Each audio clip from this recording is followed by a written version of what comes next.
So you told me this morning when I was in here talking to you that you would drink this water, right? So would you drink it? Yes or no?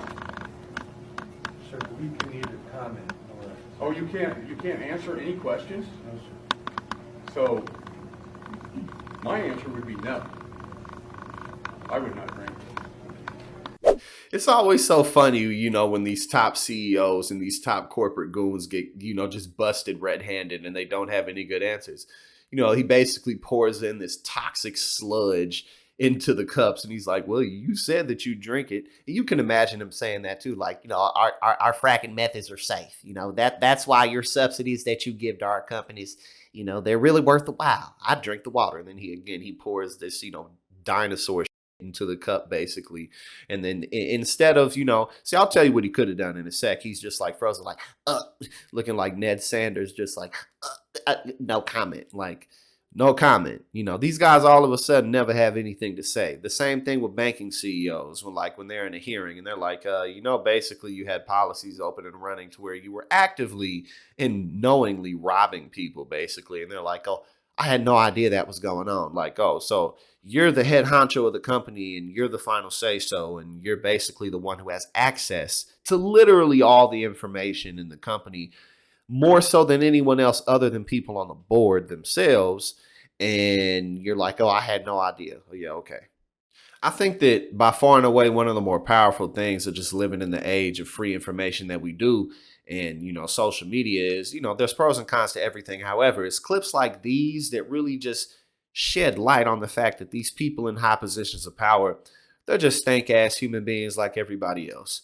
You know what I'm saying? Like, they ain't no different than you and me. They're just people, because when you really put them on the spotlight, they don't really have much to say, because at the end of the day, you know, you can only defend BS so much until you can't anymore, until you have nothing to say or until you just own up, which goes into what this guy should have done. But of course, he's too corrupt and too much of a stooge and lacks the charisma to do it. If you live in a part of the country where fracking occurs, 1, it can mess with the water tables, so always check your water quality. 2, it can mess with breathing, so don't be afraid to ask questions. And 3, it's connected to cancers like Ewing sarcoma, so be careful. Now, of course, my mans could have been like, no, we won't drink that. As a matter of fact, we're going to back out of our operations. We're really going to. But yeah, right. Why would that happen? Because obviously it's not just his decision, because there's so many stakes in it. And that's the biggest issue with our socioeconomic system is that, I mean, take, for instance, the CHIPS bill that just passed, right? So Micron, a giant tech company, they announced a $40 billion investment into domestic manufacturing after the CHIPS bill passed. That's good.